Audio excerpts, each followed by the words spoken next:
Operation Harsh Doorstop has finally been released for free to Steam Early Access after years of development. And as someone who has played over 4,000 hours of arguably the best squad-based PvP tactical shooter, a lot of people have been asking me, is this game worth it? I mean, it's a free game, so at the end of the day, even if it's not the best thing out there, you're not out anything, right? Well, for the past few days, I've been trying to figure out how best to share my thoughts on OHD since, yes, it is a free game, but there are a lot of free games out there that I simply wouldn't waste my time playing. Just because something is free doesn't necessarily mean it's good, and it especially doesn't mean you shouldn't have expectations to enjoy your time playing it. When it comes to a large-scale tactical shooter, I have a lot of direct comparisons to make in Squad, Arma, Insurgency, and even another free game, Project Reality. But the thing is, Operation Harsh Doorstop isn't just a tactical shooter. This game has been pushed out as almost a sandbox FPS modding platform where, yes, you can actually just play the base game mode like Advanced Secure with some real players or even bots, but the devs give you the tools to create whatever experience you want, and that is extremely impressive.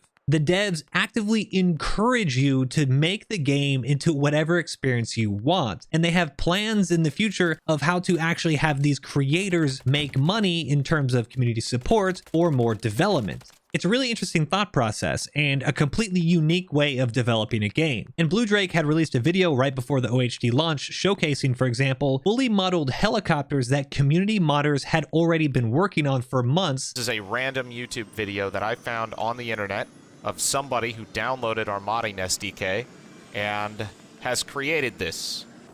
Keep in mind, our game is still not out. We did release a preview version of the SDK so people could play around with it before the game was launched, but this is what people are making with that before the game is even out. And through some more digging, I even found a completely fleshed out Halo mod. This type of stuff is cool, it's really cool, and finding out about this Halo conversion mod actually caused me to stop everything that I was doing, open up the game, and find a server to play it. When I did, however, my game wouldn't load the server because I didn't have the mod. And silly me, I was under the impression that a game built purely on modded experiences would have some form of auto-initiate for modding downloads within the server browser and game itself. But after getting kicked to the main menu a couple times, I eventually just quit out the game and went to the Steam Workshop so I could search and find that exact same Halo mod in order to download. Once I did download it, I went back in game and tried to join, where I was able to select my weapon and I got an Unreal Engine crash. Well, I verified my game files, tried again, and this time it didn't even really load anything and just insta-crash. It was then I remembered that only a few days after launch for a game that is based primarily around community development is probably not the best time to try new things. So instead of trying the modded content, which I really think OHD is wanting to showcase for the future, I instead kept my experiences to what was offered in the base game. At release, you can play World War I, World War II, Vietnam, and modern era loadouts on a variety of maps, and it's not crazy, but the loadouts and factions definitely feel right for the eras. It's because of this that I'm actually having a real difficult time with my thoughts surrounding OHD, because the base game right now is actually very not fun. I hate saying not fun, but it just isn't. It looks and feels like a free game, which it is, but it has quite a lot of jank. There's not animations for things like crouching or laying prone. The weapons sound and feel very lackluster. Hit reg and input delay makes it feel as if you're just consistently a full 1 to 2 seconds behind what you're trying to do. And the main game mode feels more like a Zerg team deathmatch instead of any form of objective-based game. There are also a lot of other odd things, like I noticed that when crossing the water, my player model just seemed to lose access to his weapon and would kind of slowly float. So I tested my theory that nothing is actually modeled with the water in mind and ended up being able to float around the entire Lam Dong Bay. I went from my spawn, floated across the Lam Dong Bay over to the American spawn in what I can only assume was never tested. It's what? So after I got my fill of multiplayer, I went and tried to do some single player. And another big draw to this game is supposed to be the single player bots, but they're bots. I'm sure they'll feel better in the future, but in any game, I really hate fighting with and against AI, and the OHD bots at the moment feel incredibly basic. So even if you're not much of a multiplayer, single player is a thing, but there's no real objectives, there's no campaign. It's just really cut and dry bots filling the space. I don't really see any draw to it, and I don't know why you would ever play it other than just checking something out. There are also a lot of other quality of life things about OHD that just make it kind of difficult or annoying to play. Every time a server would change map, I would just be kicked back to the main menu again. I soon realized I couldn't actually tell who was doing well on my team and who wasn't, because I believe the players aren't actually sorted by score on the scoreboard, but instead they are sorted by the assigned number they were given when they joined the server. And then there are things like the grenade animations. And, well, saying that they were bad would be putting it a little lightly, since it seems like I throw it twice and the hitbox for the grenades are either giant, or there's some invisible hitboxes on other things that I can't see, or maybe only the grenades can interact with. And then there are some other minor things that just feel sloppy, like spawning in high off the ground because the Unreal Engine spawn point that was originally made for this map isn't flush with the terrain. And to wrap that all up, wait, what about cheaters? Because it's a free game, so we need some cheater protection, right? This game launched without any anti-cheat.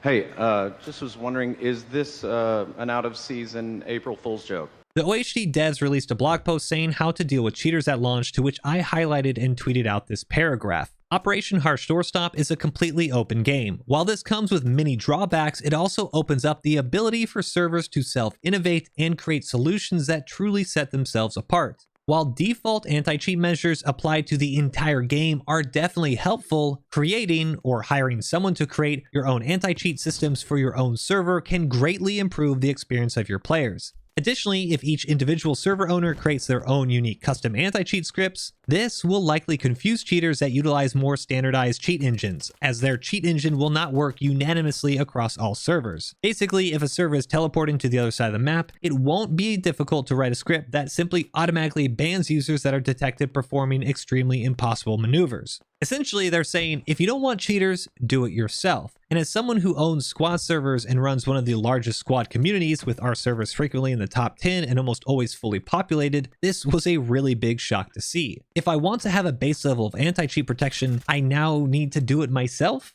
Now, to be fair, Blue Drake has responded saying that EAC is on the way, and they even made a blog post about their EAC update saying it will be implemented in the future. But it just seems odd to me that the idea of the community will take what we have and run with it is so built into the foundation of the game that even things like preventing cheaters is going to be up to modders and community scriptwriters. Despite me saying all this, I don't necessarily think this is a bad thing. I think there is merit in saying that the community-led anti-cheat and server security could be better than something like easy anti-cheat. But do I want to deal with that? Personally, no, I don't. And I don't have the patience to play a tactical shooter experience that is extremely bare bones, with the added potential for cheaters requiring me to pour in more effort and a lot of admin hours just to make my server community griefer free. Add on to the fact that a lot of things that are currently in game are pretty much, at least from the dev team standpoint, how they want them to be. And as a player, not only am I going to be concerned about each server's individual anti-cheat measures, but I could potentially have to download dozens and dozens of mods if maybe one server wants to throw a grenade differently, or another one wants to include a revive animation. Unless I missed it, there's no way to indicate that somebody is bleeding on my team. I can't give them a bandage, I can't bandage them myself, I can heal them, but it's kind of, they just show up at the medical crate and heal themselves. There's no reviving. These are all mechanics to the gameplay loop of being a medic that the Operation Harsh Doorstop dev team has said, we don't want to do it because we want to see what you guys do and how you make that gameplay loop much better for a medic.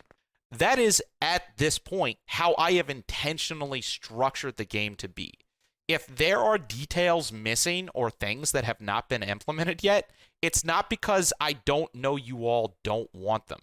It's because I've intentionally not done that because I'm waiting to see what you all want. I'm being a little facetious here, and I understand that eventually, through process of elimination, as with anything that is community driven, one good medical mod would be the go-to for most servers. But what I'm trying to get at is that the base gameplay loop for a lot of functionality in Operation Harsh Doorstop is extremely bare bones. I think the devs over at Operation Harsh Doorstop have made something really special. It's a free-to-play FPS game that is really in its infancy stages when it comes to development, and the foundation is there to build some really cool things through modding and community open source projects. I see the opportunity there. I see the potential when I look at other games like Project Reality, which to this day is still providing free updates to a game that released over a decade ago. I 100% believe that Blue Drake and the devs over at OHD are doing the right things, but to me, at this moment in time, I couldn't in good faith tell someone that the game is really that fun to play. It needs a lot of quality of life improvements, and I don't just mean modders make quality of life improvements. I mean, you need to be able to really access and see these mods from within the game environment in order to make jumping around to these different modding experiences much more accessible. You need to have a base game mode that has a little bit more depth than just Zerg into the enemy.